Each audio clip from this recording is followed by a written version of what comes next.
ವೃಂದಾವನ ಅಂದರೆ ಕೃಷ್ಣ ತಾನು ಆಟವಾಡಿದಂತಹ ಜಾಗ, ತನ್ನ ಲೀಲೆಯನ್ನು ತೋರಿಸಿದಂತಹ ಜಾಗ ಮಥುರಾ ವೃಂದಾವನ. ಅಲ್ಲಿಗೆ ಹೋದಾಗ ನನಗೆ ಅಲ್ಲಿ ಒಂದು ದೃಶ್ಯ ಕಂಡಿತು, ಆಶ್ಚರ್ಯಜನಕವಾದ ದೃಶ್ಯ. ಒಬ್ಬಳು ಹೆಣ್ಣು ತಾನು ಅಳ್ತಾ ಇದ್ದಾಳೆ.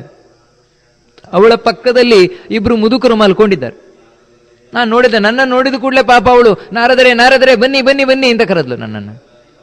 ಹತ್ತಿರ ಹೋದೆ, ಹತ್ತಿರ ಹೋಗಿ ವಿಚಾರಿಸಿದ್ದೆ, ನೀನು ಯಾರಮ್ಮ, ಯಾಕೆ ಈ ರೀತಿ ಅಳ್ತಾ ಇದ್ಯಾ, ಇವರಿಬ್ರು ಯಾರು ಮುದುಕರು ಅಂತ.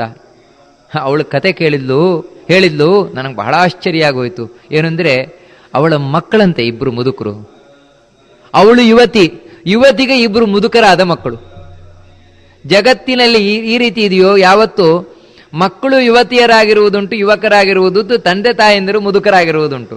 ಆದರೆ ಅದಕ್ಕೆ ವಿಪರೀತ, ರಿವರ್ಸ್ ಆಗಿಬಿಟ್ಟಿದೆ. ಏನಮ್ಮ ಇದಕ್ಕೆ ಕಾರಣ ಅಂತ ಹೇಳಿದ್ರೆ ಅವಳು ಹೇಳ್ತಾಳೆ ತನ್ನ ಕಥೆಯನ್ನ.